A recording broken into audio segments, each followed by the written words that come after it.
오늘 테슬라가 인도량 발표를 앞두고 이렇게 급등하는 모습을 보여줬습니다. 상징성이 있는 $200 드디어 돌파를 해줬고 계속해서 이제 $300 전고점을 돌파할 것이다라는 이야기도 나오고 있습니다.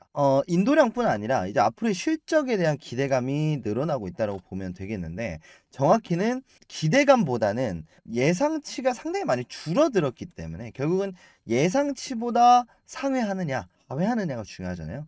주가가 말해주듯이 기대치는 상당히 많이 빠졌는데 지금 시장에 흘러가는 상황이라든지 다시 한번 전기차 수요들이 좀 늘어나고 있는 상황. 어제 다뤄드렸던 이탈리아 쪽에 유럽 전기차 특히나 인센티브 제공 요 부분 그리고 7월 2일이 유력한 오늘 저녁이 유력한 유럽 시장의 중국 전기차 견제 뭐 이런 부분들도 있을 거거든요. 그래서 이러한 좀 내용들로 테슬라가 지금 세간의 화두에 오르고 있습니다. 다시 한번 좀 테슬라를 좀 주목을 할 필요가 있겠고 오늘은 첫 번째로는 테슬라 인도량 관련해서 인도량 그리고 두 번째로는 매출 이 부분 다뤄볼 거고요. 세 번째로는 테슬라가 또 중요한 발표를 한 가지를 했습니다. 휴머노이드 로봇 요 매출에는 사이버 트럭 같은 부분들도 들어갈 거니까요. 요 크게 세 가지 한번 살펴보고 테슬라 주목하셔야 된다. 계속 강조드리고 있죠. 오늘 영상 시작하기 전에요. 구독, 좋아요 한 번씩 부탁드리고 영상 시작하도록 하겠습니다. 최근에 이런 영상들이 많이 올라오기 좀 시작을 했어요. 이게 트위터거든요. 트위터에 이 사이버 트럭 관련된 이야기들이 상당히 많이 나옵니다. 그리고 특히나 지금 좀 주목을 많이 받고 있는 부분은 이 사이버 트럭이 이제는 상용화 단계에 좀 접어들었다. 이 부분이 되거든요. 이 사이버 트럭을 미국 전역에서 계속해서 구입하고 있는 이유 자체가 이제는 전기차 성능이 많이 올라오다 보니까 실질적으로 그 원유, 기름값보다 훨씬 더 저렴하게 이용을 할 수 있다는 거예요. 왜냐면 그 전엔 전기차 인프라라든지 원유가 상당히 전쟁이 터지고 나서 원유값이 상당히 많이 상승을 했었잖아요. 그러니까 이런 부분들 때문에 전기차 보급 그 부분에 있어서 좀 애로 사항이 있었다는 거죠. 그리고 테슬라 내부적으로 들어와 있는 요 시스템이죠. 소프트웨어도 상대적으로 많이 부족하다 뭐 이런 평가들이 많았는데 이제 테슬라 쪽에서도 자체적으로 AI를 개발을 하겠다 그리고 특히나 소프트웨어를 개발을 하겠다라고 선언을 한 이후에 점점 하나둘씩 좀 시스템이 추가가 되고 있습니다. 이런 부분들이 미국 흑화된 아무래도 미국 기업이다 보니까 북미 시장 쪽을 좀 겨냥하고 있는 그런 흐름들이 이제는 슬슬 좀 매출량으로 좀 접어들지 않았나 이렇게 좀 생각을 할 수밖에 없겠습니다. 보시면 이게 핸드폰에 직접 연동이 되는 거예요. 그래서 핸드폰과 테슬라가 연동이 돼서 뭐든지 할 수가 있다. 뭐 메시지도 보낼 수 있다. 그리고 특히나 아시죠? 테슬라 안에는 이렇게 아이패드 같은 이런 모니터가 있습니다.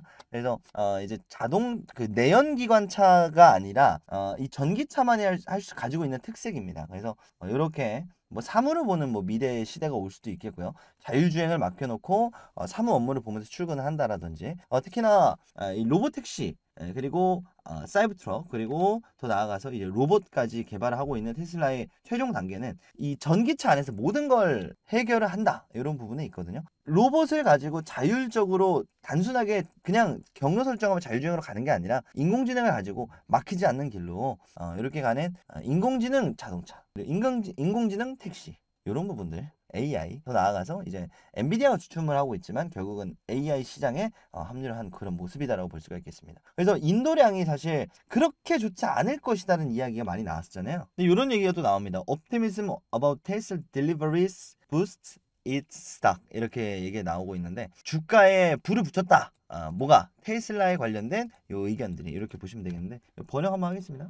낙관론이 주가를 끌어올렸습니다. 이렇게 보시면 되겠습니다. 그래서 테슬라의 의견들이 이제는 괜찮다. 이제는 현재 주가치고는 괜찮다. 이런 낙관론들이 좀 올라오고 있다. 이렇게 보시면 되겠고 이제 인도량을 발표를 합니다. 그러면서 견조한 실적을 기록할 것이다. 근데 왜 견조하냐? 얼마 전만 해도 부정적이었잖아요. 그런데 이러한 내용들로 앞서 보인 이런 내용들로 사이버 트럭 앞으로 사이버 트럭을 필두로 뭐 테슬라 S 시리즈 뭐 이런 것들이 나오기 시작을 하면서 인도량 당장은 기대치가 낮기 때문에 높게 나오지만 앞으로 성장세 이 부분도 우리가 충분히 좀 기대해 볼 수가 있겠다 뭐 이런 얘기들이 좀 나오고 있는 겁니다. 그래서 중국 전기차들이 좀 강세를 보였어요. 특히나 비아디죠. BYD의 상승세가 많이 보여줬는데 이런 부분들도 결국은 어떻게 되느냐면 중국 시장의 이 강세 성장세를 어떻게 관세 중국 관세 부과로 테슬라 쪽으로 가져올 수가 있다. 이런 얘기들도 좀 나오고 있다는 거예요. 그리고 중국차가 저렴하기 때문에 사실 메리트가 있는 건데 관세가 부과되면 저렴해지지 않고 특히나 테슬라가 뭐 LFP 배터리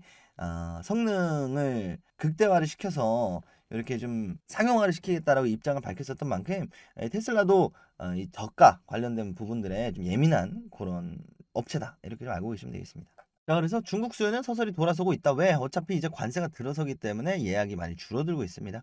예약을 해도 어차피 관세 부과가 되면 싸게 사는 의미가 없기 때문에 그리고 이 수요가 테슬라로 들어온다. 이런 얘기가 벌써 나오고 있다라고 보시면 되겠고 테슬라가 최근 분기에 점점 43만 5천 대가 팔렸고요. 쭉쭉쭉 50만 대, 60만 대까지도 갈 수가 있겠다. 이런 얘기가 나오고 있습니다. 그래도 현재 주가가 전고점 돌파에 성공을 했습니다. 지난 영상에서 말씀드렸던 것처럼 상승세 역시나 200달러를 돌파를 했고 이제 300달러를 향해서 가야 되는 현재 상황입니다. 자, 그리고 로보택시 얘기해야죠. 로보택시 이제 8월 달에 공개가 됩니다. 8월 8일이 예상되는 날이고요. 결국 1조 달러까지도 가능할 수가 있겠다. 왜? 구글의 자회사인 뭡니까? 바로 로보택시를 만드는 기업이 뭐를 했느냐? 미국 전역에 서비스 시작을 했습니다. 그래서 기술력은 테슬라가 위인데 속도는 구글이 더 빨라요. 그러니까 구글이 여기서 이미 길을 뚫어놨어. 좀 아이러니하게도 구글이 뚫어놨는데 테슬라의 로보택시가 공개가 되면 이제 이것도 상용화가 되는 흐름들 충분히 가져갈 수가 있겠다 볼 수가 있겠습니다. 마찬가지로 뭐 니오, 리오토, 엑스펑 이런 기업들 공개를 했는데 역시나 이제 테슬라 쪽으로 넘어올 수 있겠다라는 기대감이 들어오고 있다라고 볼 수가 있겠고 지금 뭐 월가뿐 아니라요. 지금 이 웨이드 부시라는 이 애널리스트는 뭘 했다? 강세장이고 350달러. 2025년까지는 350달러, 단기간으로는 275달러를 제시를 했습니다.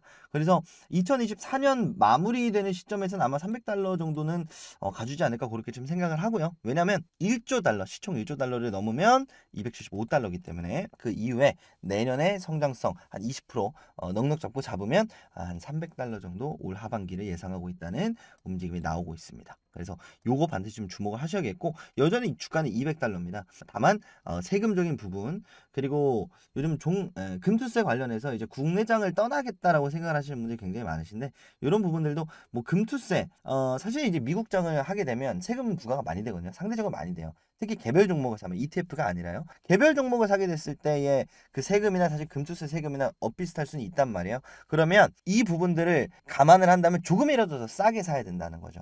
미국 주식은 그렇습니다. 미국 주식은 고점이다 싶은 종목은 사실 그렇게 긍정적으로 보지는 않아요. 왜냐면 세금이 이중으로 세금을 매기죠. 미국에서도 매기고 우리나라 거래소에서도 매기고 정확히는 거래소에서 대신 납부를 해주는 건데 이 부분 생각을 하면요. 지금 테슬라는 충분히 매력적인 구간에 있겠다. 이렇게 좀 알고 계시면 되겠습니다. 여전히 연초 대비 14% 하락한 수치다. 이렇게 보시면 되겠습니다. 또 한 가지 마지막으로 좀 다뤄볼 내용은 단기간적으로 상승을 만들어줄 수 있는 인도랑 발표 이후에 앞으로의 뭐 성장세 이런 부분들은 사실 상승하는 데 있어서 시간은 걸리겠지만 단기간적으로 부스팅을 해줄 수 있는 추가 상승을 이끌어줄 수 있는 또 일정의 한 가지가 있습니다. 바로 테슬라가 WAIC 2024에 참가를 합니다. 세계 인공지능 전시회다. 그래서 여기 마이크로소프트도 오고요. 뭐 구글 요 친구들도 오고요. 알파벳이죠. 다들 오는데 여기서 뭘 하느냐? 옵티머스 2세대 로봇이 중국에서 데뷔를 한다. 왜? 여기 중국에서 열리니까요. 그래서 요 인공지능 로봇이 공개가 되고 2세대입니다. 뭐 아시는 분은 아시겠지만 1세대도 사실 뭐 그렇게 좋다는 아니지만 어쨌든 지금 테슬라 행보를 보면 그리고 특히나 사이버트럭도 전시가 되고요. 로보택시 관련된 이야기들도 나올 확률이 높고요. 결국 이제 AI 소프트웨어가 탑재가 되어 있기 때문에 이 소프트웨어의 어떤 기술력을 좀 먼저 볼 수가 있는 하나의 미리 보기가 될 수가 있겠다. 그리고 특히나 이 테슬라 로봇 이 부분이 좀 귀추가 주목이 됩니다. 특히나 AI 쪽에 좀 집중을 하겠다라고 밝힌 테슬라 일론 머스크이기 때문에 좀 최근에 트위터를 통해서 굉장히 강력한 발언을 했습니다. 성공하면 혁명, 뭐 실패하면 뭐 이렇게 좀 데이터를 뽑으셨는데 제목을 뽑으셨는데 말 그대로입니다. 그래서 지금 사실 AI를 하겠다라고 한 지 얼마 안 됐기 때문에 그리고 공개된 내용이 사실 그렇게 뭐 없기 때문에 시장에서는 의문점을 물음표를 던지고 있고 이 부분에 있어서 첫 번째 시험 무대다. 그 부분에 있어서 가장 중요하다라고 좀 볼 수가 있겠는데 사실 좀 긍정적으로 좀 나올 거라고 보거든요. 어쨌든 오픈 AI 출신 인사들을 많이들 좀 영입을 하면서 일론 머스크가 AI 시장에 있어서 핵심 인사들을 좀 금전적으로 많이들 끌어오는 모습을 보여줬어요. 물론 지금은 다시 오픈 AI로 갔다라고 하지만요. 결국 그 기간 안에 개발된 소프트웨어 요게 공개가 되는 거기 때문에 물론 이제 오픈 AI급의 챗GPT급의 그 정도 기술력은 아니겠지만은 그래도 어느 정도 이상의 왜냐면 그렇잖아요. AI 전문 회사가 아니기 때문에 자율주행을 할 수 있는 정도의 기술력만 있으면 되거든요. 그래서 이 정도 기술력이 과연 공개가 될 것인가. 그리고 테슬라가 오랫동안 해오고 있는 로봇 사업의 진척도는 얼마인가. 이런 부분이 좀 공개가 될 수가 있겠다. 그래서 이 부분도 목표 주가 $350다라고 얘기하는 데 있어서 뭐 한 가지 포인트가 될 수가 있겠고 보다 긍정적으로 나온다면 목표 주가 뭐 350, 400 더 갈 수도 있겠죠. 그런데 어쨌든 요 내용은요. 단기적으로 우리가 7월 4일 중국에서 열리고요. 7월 5일장에 아마 반영될 확률이 높을 것 같은데 요번 주 한번 우리가 좀 체크를 한 번씩 해보셨으면 좋겠습니다. 자, 오늘은 이렇게 테슬라가 지금 심상치 않다라는 부분, 그리고 테슬라의 성장 포인트 3가지를 한번 짚어봤습니다. 테슬라에 관심 있으신 분들, 그리고 주식시장에 관심 있으신 분들, 더 나아가서 전기차 시장에 관심 있으신 분들, 국내 전기차 시장은 종목들, 기업들은요, 말씀드린 것처럼 금리 인하를 통해서 환율이 잡히지 않는 이상은 추가적으로 상승을 만들어주기에는 좀 어려움이 있을 수는 있습니다. 그래서 결국은 테슬라가 선두주자로 나가줘야 되고요. 그걸 따라가는 여기에 공급하는 뭐 국내 양극재 업체들, 배터리 업체들이 되겠죠. 그래서 이런 부분들 생각을 했을 때 결국은 테슬라가 먼저 살아나줘야 된다. 이게 가장 먼저가 될 겁니다. 엔비디아가 올라가니까 뭐 한미반도체, SK하이닉스, 삼성전자가 따라갔듯이 결국 그 선두주자의 테슬라가 서기를 저도 바라보도록 하겠습니다. 2차 전지 전망 2024년 하반기는 좀 밝지 않을까. 그리고 밝았으면 좋겠다. 저도 이렇게 좀 생각을 해볼 테니까요. 오늘 이렇게 좀 영상 마치고 다음 시간에 더 좋은 영상으로 인사드리도록 하겠습니다. 감사합니다.